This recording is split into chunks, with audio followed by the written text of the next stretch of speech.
What is up, everybody? Welcome into this Monday episode of Flippin Bats. It is the first of the month, meaning we got Team of the Month, Player of the Month. We got Power Rankings for you. It's Overreaction Monday, as well as a couple of very heartwarming stories. Let's get to it. It's a blowout. 8th inning, 10-3. Bases are loaded for Verlander, who waits out a 3-0 pitch. He swings, and it's a high fly ball, deep center field. It is gone! Home run! And a huge bat flip to celebrate. All right, Ben, start the show already.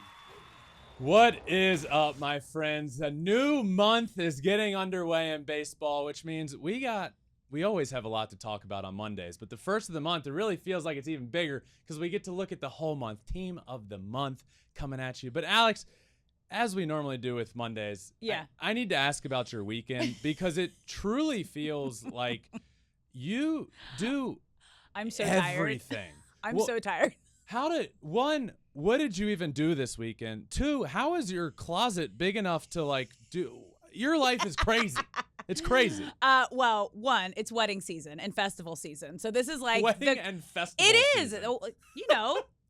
Yeah. Stagecoach, Coachella, got Beach Life Festival next weekend. There's so much going on, and then it's wedding season right now. So yeah, I was at one of my college girlfriends' weddings out in Arizona. Just flew in this morning. Been up since 4 a.m. So yeah, no, wild time. And yeah, I have an entire room that is built into my walk-in closet in my house. So I got a lot of clothing. I have just a few different things that I'll walk in. I know you do. This feels right for today, and that's it. Oh, I know. It's great. But yeah, happy May. Happy birthday month to me. When's your birthday? May 27th. May 27th. I celebrate the whole month, though. Yeah.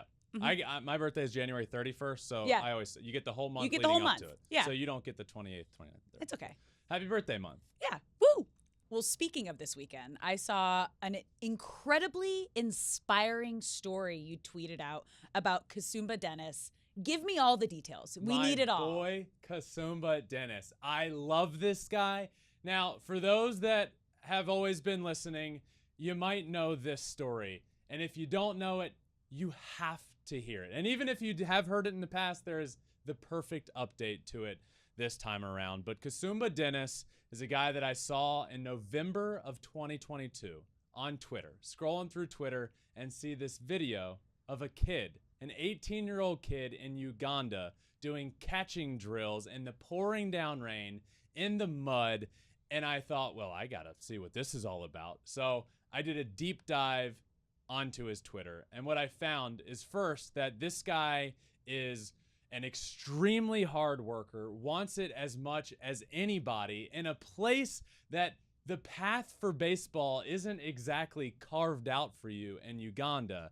And there's so many videos of him with tires on his back, paint cans as weights for drills, a piece of cardboard to catch with while standing on bricks, a brick tied to his glove. It's pouring down rain. If you're just listening to this, you gotta see it. We'll put this out on social media and you can see all of the videos that are a part of this as well. But it truly is special.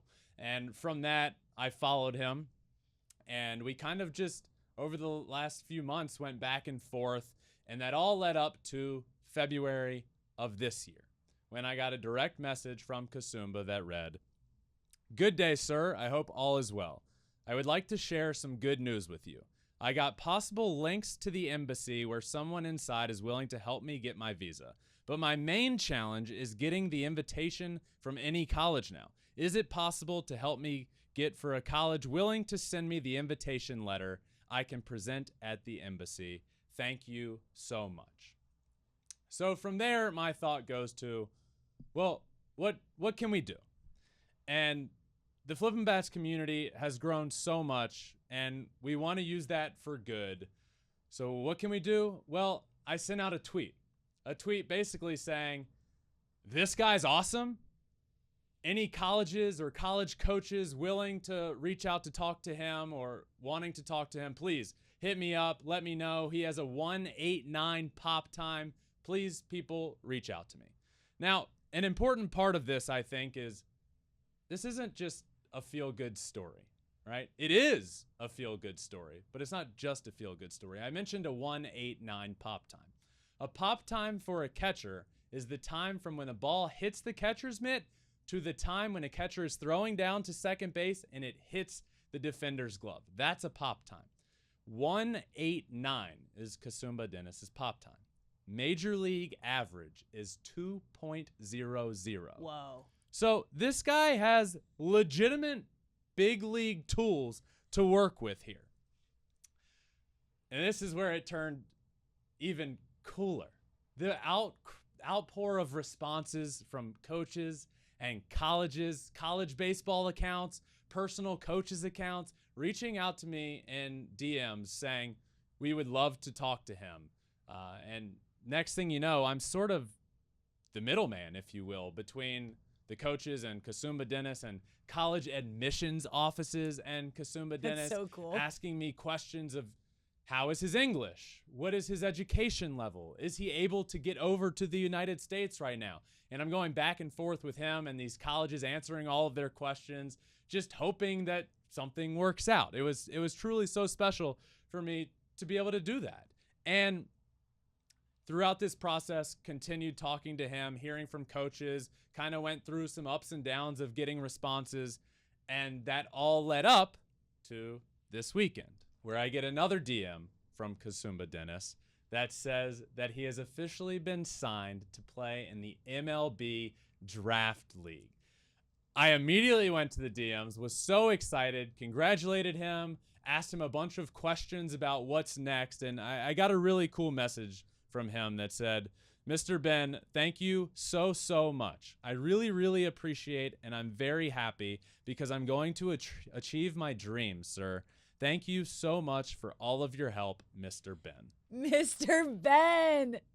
That is an incredible new nickname. You're his little guardian angel. Yes. So he is officially signed in the MLB Draft League. What is the MLB Draft League? Well, it's a place where college players, junior colleges, some of the best high school players all come together and play in one league that takes place in June. So there's 30 games played, takes place in June. There are 6 teams that are a part of this league. I looked into it a little bit more to find all of the stadiums that these 6 teams play at. And I have played at 5 of these 6 stadiums. And some of them are the most beautiful stadiums that I have ever played in. So for me, my mind goes to, I've watched hundreds of videos of this guy doing catching drills in the pouring rain, in the mud, in between buildings, in the pitch black dark. And he's now going to be a part of this league and get to play in some of the nicest professional baseball stadiums that the United States has to offer. So there's legitimate competition in this league. The inaugural season for the MLB Draft League was 2021. And since then, just a couple of years ago, already 86 guys from this league have been drafted in the MLB Players Draft. Oh, that's legit. Yeah. So this is legitimate competition that he's going to be a part of. So why is this big for him? Well, the obvious. Exposure. Everything he's wanted exposure-wise will finally be happening. There will be pro scouts. There will be college scouts. The competition is great. The instruction is top-notch. The coaches in this league are former major leaguers as well. And the best of all, in his words as well, he's accomplishing his dream of playing baseball in the United States. So this league is awesome. Shout out to Major League Baseball for starting this. And I really want to give a shout out to Major League Baseball for inviting Kasumba Dennis. They got this one right for sure. This was awesome. Thank you so much for doing that, for reaching out to him and letting him be a part of this awesome league. So shout out Major League Baseball. And lastly, I guess, is what's the future hold for him? Well, nobody really knows, but I promise you I will be keeping you updated every single part of this journey. But this story, Alex, is just so special for Flippin Bats in particular. You know, like, what is the North Star, if you will, of Flippin Bats?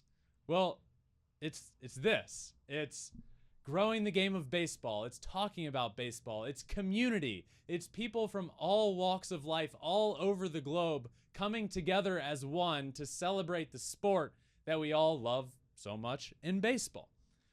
It's about having somebody believe in you, believing in each other. Use Shohei Ohtani for an example here, right? Like somebody along the way had to believe in him. His manager in Japan, Mr. Kuriyama, believed in him to be a two-way player. Then the Angels believe in him to be a two-way player when not many other teams were. It takes somebody believing in you. And for Kasumba Dennis, well, the Flippin Bats community. I mean, think of where we are now. You know, it's really special to think about that. Everybody rallying together and promoting this story. And you know, when that tweet was sent out asking for colleges to respond, yeah, it was for coaches to reach out to me, but the outpouring of response from the Flippin Bats community using their platform to promote it and to push this story out is something that is so special. And I just can't say enough good things about this story. And it truly makes my heart very, very happy. So as I said, I will keep everybody updated along the way. And by the way, we're going to try and get Kasumba Dennis on the show. Yeah. We got to make that We have to happen. get him on the show. Yep. He's a part of the Flippin' Bats community now. Yep. So we're invested. A special weekend because of the tweet that you saw that was sent out. So Good work, Mr. Ben. good work. Well, it's Monday, so you know what that means. It's time for us That's to right. overreact to things. Overreaction Monday.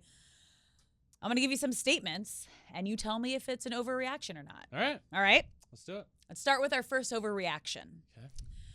The White Sox are the most disappointing team in April.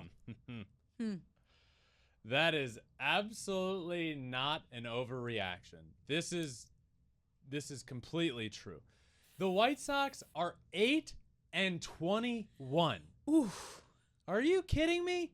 I picked the White Sox to win I the know you AL did. Central. And they've just been nothing but disappointment so far this year. If you were listening at the end of last week, I went on and on and on about the organization and Jerry Reinsdorf and how this organization isn't going about things the right way. And to see them now, after a month of the year, being 8-21, they are so much more talented than an 8-21 team. Are you kidding me? They're on a pace to go 41-121. Oh, my gosh. That's ridiculous. And on top of all that, on top of not playing good baseball, on top of going on a losing streak of 10 games, Luis Robert Jr., Yeah. arguably the player on your team that should be an MVP player, one of the most talented players in the game of baseball, can't run out a ground ball? And I'm not saying one of those ground balls where you see major leaguers like, okay, I hit it hard, the guy fielded it, and the throw's in the air, I'm going to slow up. No. Luis Robert Jr. had a hit. He's fast. There was a swinging bunt down the left side. Pitcher fields it, makes a good play. Luis Robert Jr. just wasn't running. And he easily would have beat it out. I tweeted this. This is ridiculous. Unless there's an injury that happened here that I don't know about, this is absolutely inexcusable out of Luis Robert Jr. And I still stand by that. After the game, he went on to mention something about, like, my hamstring was a little tight. Like, who's believing that? If that's true, then you should have told somebody. That's your job to do that then. But it's not. He's just not running out ground balls. By the way, Luis Robert Jr. didn't know the name of his bench coach. What? It's Charlie Montoya. Wait, He didn't what? know. He didn't know his name. How? I don't know. How is that even possible? I don't know what's going on in the White Sox organization, but it needs to be torn down from the tip top. And this is what we talked about last week. But this is definitely not an overreaction. The most disappointing team in April is the White Sox. It is wild what's going on. They look and feel like a hot mess. No one's on the same page. Your star player doesn't know the name of one of your coaches on your coaching staff. It doesn't feel like anyone is bought in to whatever the idea and the goal is for the season. And that's how you win championships. That's how you win games. That's how you win your league. And they're having none of that. None of that. It is a hot mess. It's hard to watch. There's so much talent. There's so much talent. It really is hard to. I It's can't disappointing. imagine being a White Sox fan right now because, as you mentioned, it's really bad. Yeah, that's brutal. All right. On to our next overreaction. You ready? Mm-hmm. Bryce Harper's return will propel the Phillies into the playoffs. I don't think that's an overreaction at all. In fact, the Phillies have been playing much better baseball of late. Now, as you all know, Alex and I filmed the Monday episode during the Sunday night baseball game, which is the Astros and the Phillies. So, not knowing the result of that heading into Sunday, the Phillies' record is 15-13. Now, over the last couple of weeks, Alex, we've spent a lot of time talking about how disappointing this team is. Oh, we were trash talking them. It's time to give them the credit they deserve, kind of under the radar. And who knew? Brandon Marsh is the new Barry Bonds in Major League Baseball. He's been unbelievable. And shout out to the Phillies for playing much better baseball. On top of that, some news just came out that Bryce Harper is set to see a doctor on Monday to officially get his clearance to be potentially back in the lineup Tuesday. Yeah. Bryce Harper could return to the Phillies lineup on Tuesday at the perfect time. They're playing good baseball. They're back over 500. So this definitely is not an overreaction. The Phillies absolutely should. They could and should make the playoffs with this team, but they're going to be scary good. Zach Wheeler looked good on the mound the other day. Aaron Nola looked good. So they're aces that need to pitch like aces, playing better. They're getting healthier. I think we're about to see the full potential of the Phillies team that really we haven't seen yet for the first month of the year. But we're going to get there, and the Phillies, I think, can make the playoffs. And remember, we've been seeing Bryce Harper taking reps at first base. Yeah. Because he doesn't have to throw the ball, obviously, all the way from the outfield. Better for his healing process. Yep. But we'd still be a long way from that. Very long way but if he was playing in the outfield. By the end of the year, we might be seeing Bryce play first base. But to get back, he will be DHing for the foreseeable future. But yeah, the first base thing was... That's crazy. Yeah. But also remember, like, he's their MVP. Having that energy, just even having that presence and that energy in the lineup, in the clubhouse, in the dugout, to be able to lead by example is going to completely change the tone in a positive way. Yep. Yeah. I agree. All right. We are aligned on the first two overreactions. Okay. Our third overreaction. Hit me. Jacob deGrom will spend more time on the IL than pitching. Ugh. It's brutal. This makes me sad. I'm going to say that this is not an overreaction. And I hate that I have to say that. So let's just look at a timeline of this year, right? Spring training. The very beginning of spring training for Jacob deGrom was delayed with side tightness. April 17th, wrist soreness got taken out of that game. Then Friday, he comes out of the game with elbow inflammation. And then Saturday, he hits the injured list. So, this sucks, but I'm going to say it's not an overreaction. And I don't think anybody is surprised at this point, unfortunately, when you hear Jacob deGrom is going on the IL. But this one scares me.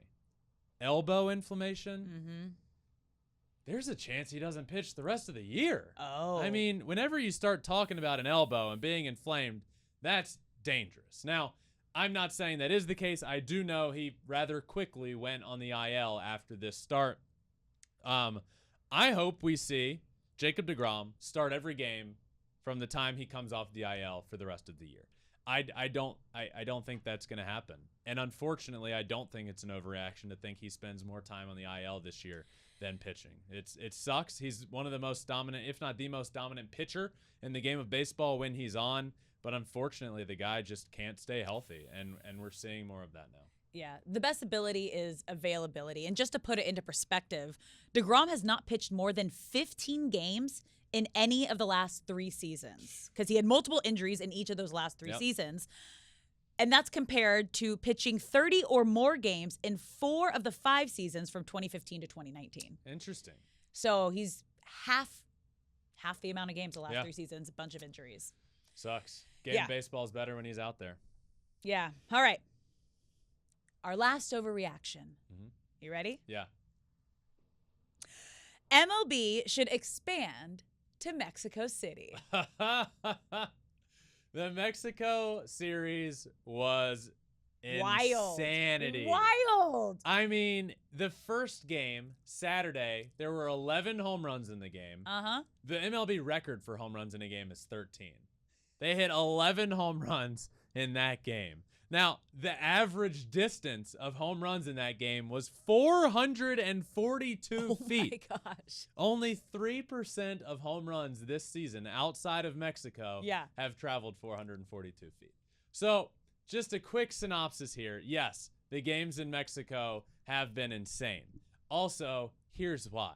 The elevation at Coors Field in Denver is, you guessed it, about a mile high, 5,280 feet.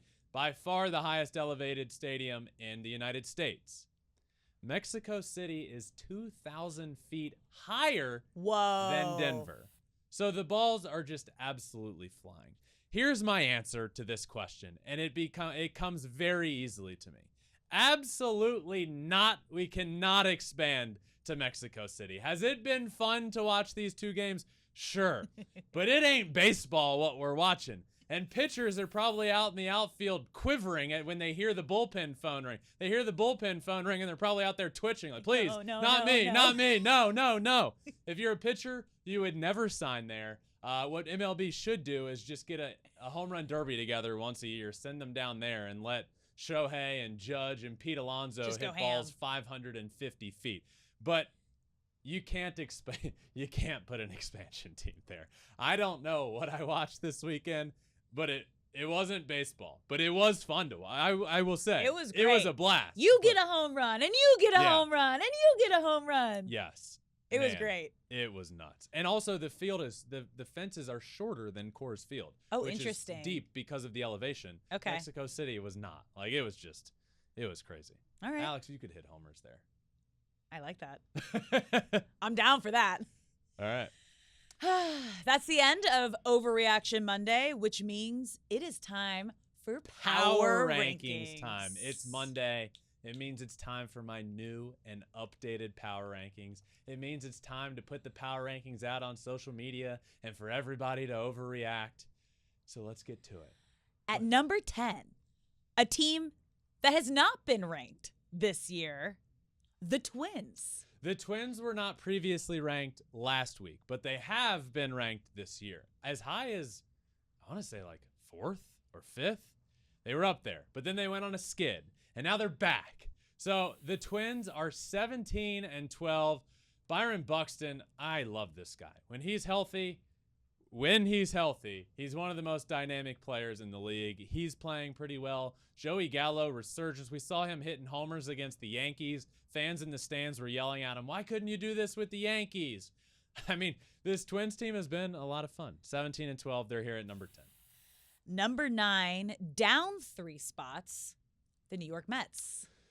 Yeah, the Mets week was a bit interesting. They didn't play great. They lost the first game to the Braves and then didn't play another one because they all got rained out. So had to bump them down a little bit. They're 15-12 on the year. Like you said, down 3 spots to number 9. Holding strong at 8, the Texas Rangers. Yeah, so the Texas Rangers were at 8, and then they had a really good week. 17-11 on the year. But as you'll see, for reasons we'll get to in a second, I couldn't bump them up, but they sure handled the New York Yankees over the weekend. But these other teams absolutely deserve to be up there as well. Another good week for the Rangers. This team is the real deal. The Rangers can't do what they want to do this year without a healthy Jacob deGrom. I will add that. So can they make the playoffs without him? I don't know. Yes, I believe they can. Can they win a World Series without Jacob deGrom? Absolutely not. If they want to compete in the playoffs, they absolutely have to have them. That is a big blow. But they're here at number 8. Number 7, up 2 spots, the Orioles. How about the O's? Yeah. 19-9, sitting pretty. Jorge Mateo, the shortstop, has been awesome. Adley Rutschman's been really good, who, by the way, spoiler alert, future episode coming up with Adley Rutschman, which I am pumped about. One of the bright young stars in the game, quickly becoming the best catcher in the game of baseball.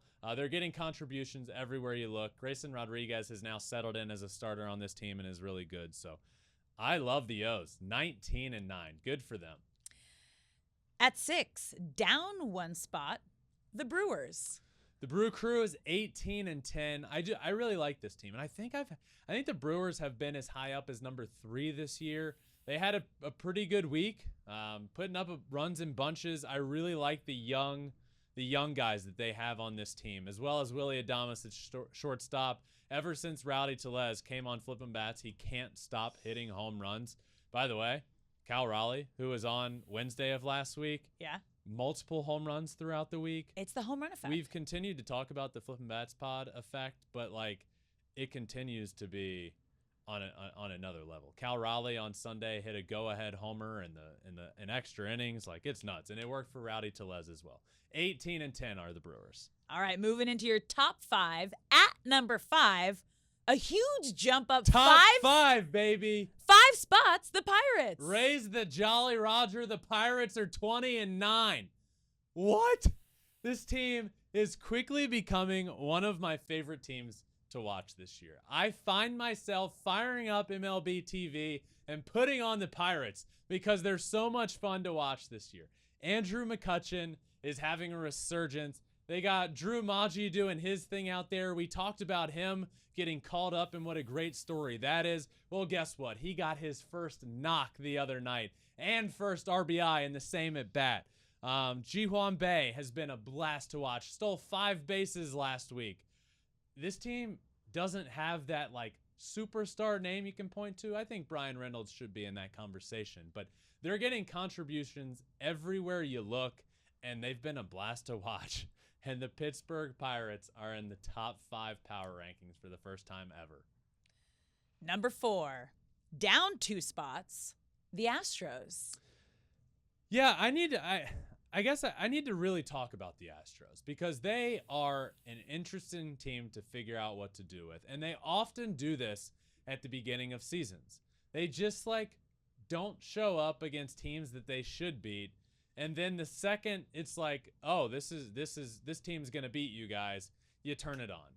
And what did we see as of late? Well, we saw them beat the Blue Jays. And then we saw them have a good end of the week 2 weeks ago, which led me to bump the Astros all the way up to number 2 in my power rankings. So they had Blue Jays and Braves, swept the Braves on the road. Then a new week starts, and everybody's like, you moved the Astros up to 2? Well, then guess what? They play the number 1 team. They beat the number 1 team. And then they go on to lose the series to the Phillies at the end of the week.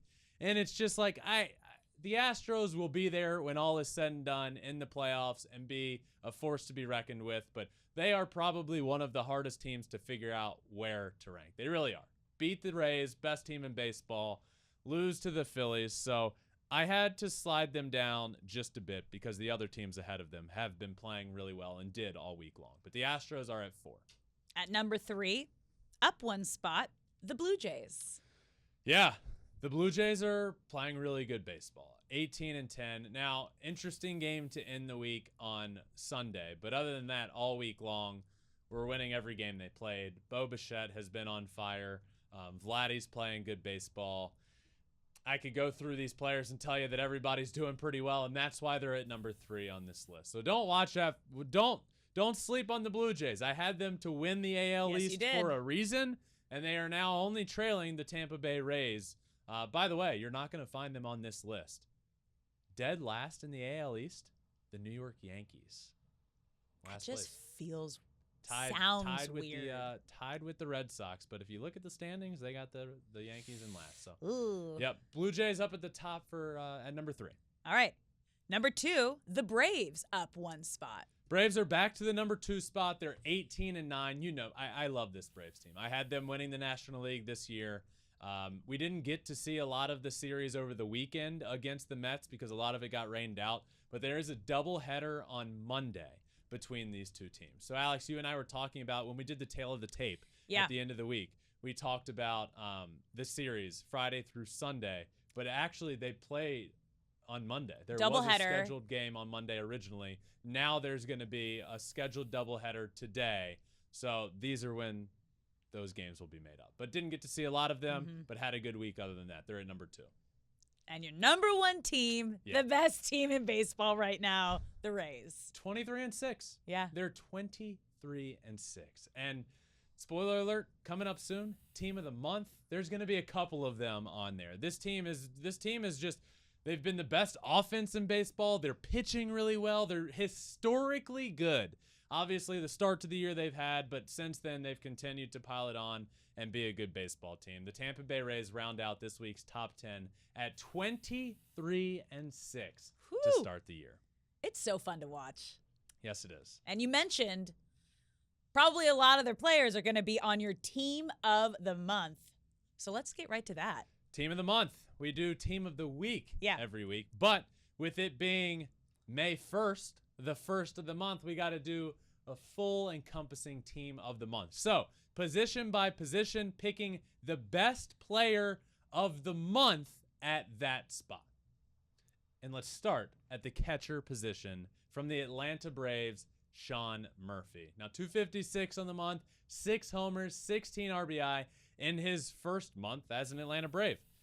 Come over to a new team, get on the team of the month in your first month. A little bit of a slower start to the year power-wise, and then he has picked it up with 6 homers. He had a walk-off mixed in there. Sean Murphy is my catcher on the team of the month. All right, let's move over to first base. Who you got? The first of the Tampa Bay Rays, Yandy Diaz, 319, 7 homers, 16 RBI, and an OPS north of 1,000. The guy's been killing it all year long. He is my first baseman. Moving over to second base, Luis Arraez. I've come to the conclusion that I really think there's a chance Luis Arraez hits 400 for the first time in a year since Ted Williams. Wow. He's hitting 442, and he never slows down. I watch games, and the guy goes 2 for 5 at the plate, and his batting average lowers. That's how good he's been. 442, on-base percentage over 500, 39 hits in the month. That's a good couple of months for people. Oh, yeah. Man, Luis Arraez batting title last year in the American League, now hitting 442 with his new team. He's my second baseman. Moving over to the third base, Matt Chapman. Matt Chapman has been arguably the best player in baseball so far this year, but certainly one of the best. 372, 5 homers, 21 RBI, and an OPS of 1.152. Matt Chapman has been on a roll. He's known for his elite platinum glove defense over at third base, but this year he's been showing how good he is offensively. So third baseman, team of the month, Matt Chapman. Moving over to shortstop, Wander Franco. The next of the Tampa Bay Rays. Wander Franco, 300, 5 homers, 17 RBIs, and 12 stolen bases on the month. Now, there were a couple of names and directions I could have gone here at the shortstop position, but in the end, with the Rays being 23-6 and Wander being a huge part of that, and all of the doubles, 12 doubles on the year, a bunch of stolen bases, more than the other shortstops that could have been in this category. I had to go with him. He gets the nod for me at the shortstop position. All right, moving to the outfield, and your first outfielder, another Tampa Bay Ray, Randy Arozarena. Again, always have to say this. Yes. 3 outfielders, regardless of their specific position out there. Just 3 outfielders. First of those being Randy Arozarena, who has just carried it right over from the World Baseball Classic into the first month of the season. 333, 7 home runs, and 28 RBIs to start the year. Randy is on a tear to start the year. I would love to see him keep up. Playoff Randy and WBC Randy, we're seeing that now. If we see it all year long, we're seeing an MVP type of player. I'm such a Randy fan. Yeah. Like, became such a huge fan, such a vibe during the WBC. So I am so happy for him. You drafted him second in I your, did. your draft. All right, next up, Mike Trout. Yep. Trouty. You just ho-hum. You just look up and the guy's batting 320 with 7 homers and 18 RBIs and an OPS over 1,000. His career OPS now is over 1,000 on the year. He hit multiple home runs 2 home runs and back-to-back at-bats in Milwaukee the other night. He had a great week. He's having a great month, and he is certainly right back where he belongs in that MVP conversation. So Mike Trout is my second of 3 outfielders. And then rounding it out, Ronald Acuna Jr. Yep. Ronald Acuna is my third. 352 with 4 homers, 14 RBIs, and 13 stolen bases on the year.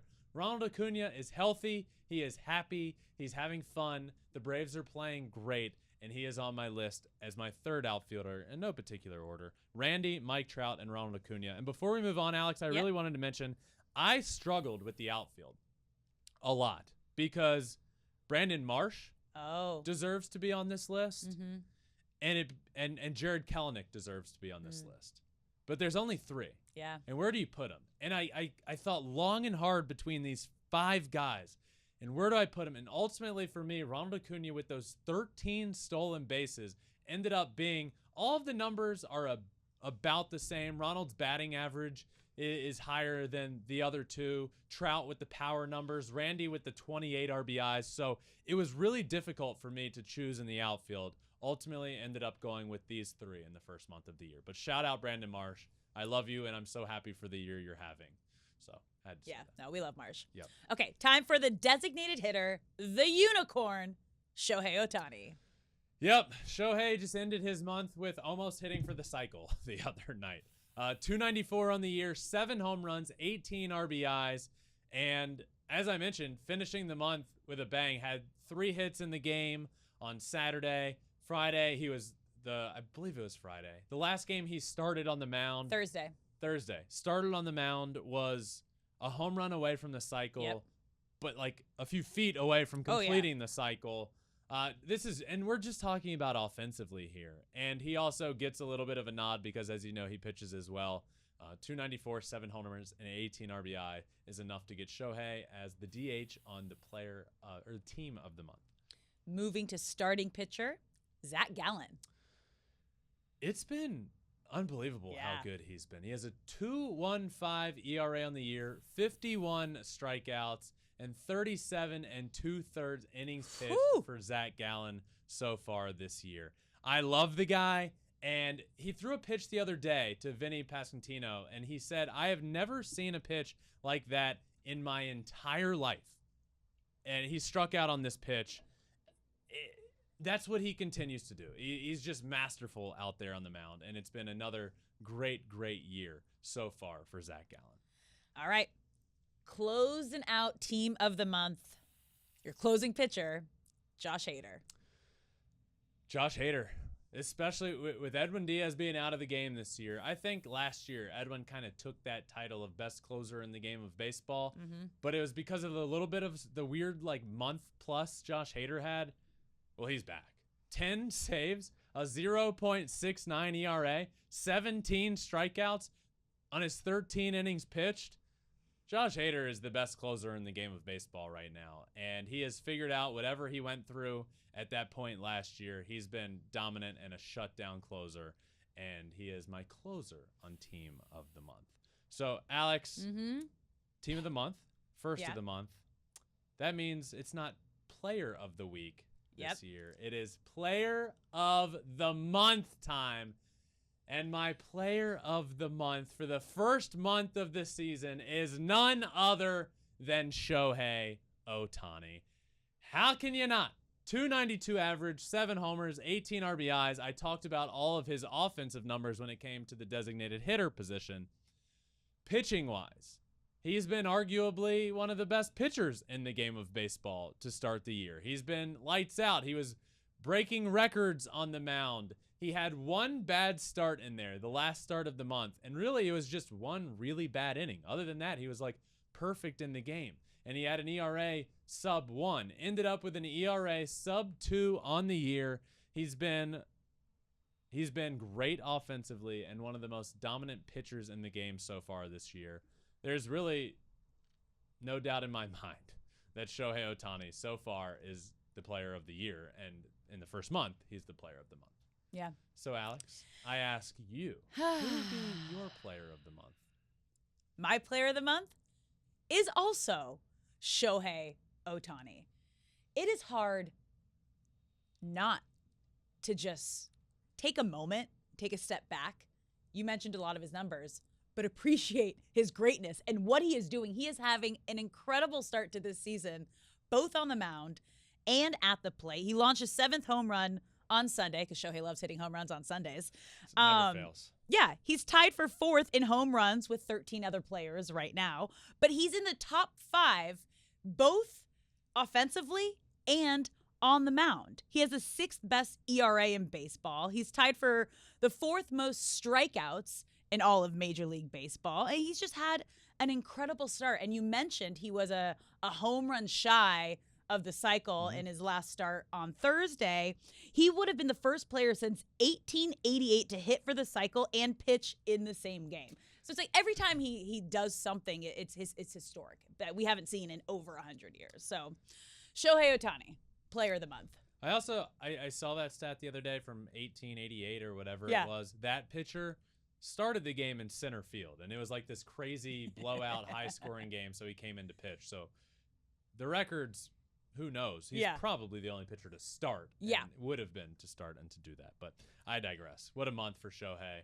And what a first month of the season. And what a Monday episode of Flippin Bats, I might add. Team of the month, player of the month, power rankings, some great stories to be told. Kasumba Dennis. Yeah. What a legend. Thank you all for listening to this Monday episode. Make sure you're subscribed anywhere you listen to your podcast, Apple, Spotify, wherever. We're also on all social media, Twitter, Instagram, Facebook, TikTok, and you can watch every single episode on YouTube as well at Flippin Bats Pod for all of them. That does it for this Monday episode. We are off and running this week. We will see you tomorrow for another episode of Flippin Bats.